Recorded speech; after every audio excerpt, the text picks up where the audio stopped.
இந்த பெரம்பலூர் போலீஸ் வந்து எங்களை அலர்ட் பண்ணாங்க.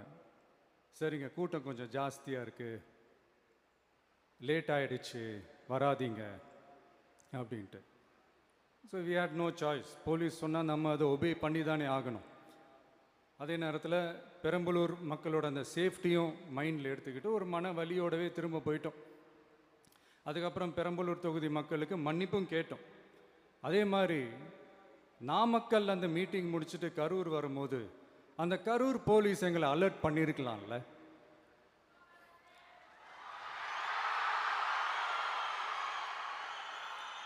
இல்லை சார், இங்கே எதிர்பார்த்ததை விட கொஞ்சம் கூட்டம் அதிகமாக இருக்குது, கண்ட்ரோல் பண்ண முடியல, வராதிங்க.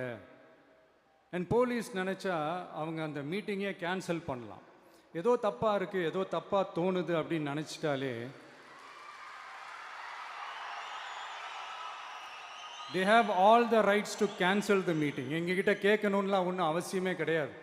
ஆனால் அதையெல்லாம் எதுவுமே செய்யாமல் அந்த ஹைவேல இருந்து அந்த ஸ்பாட்டுக்கு போலீஸே எங்களை உள்ளே கூட்டிகிட்டு வந்து விட்டு அந்த நாடகம்லாம் இருக்குது பாருங்க.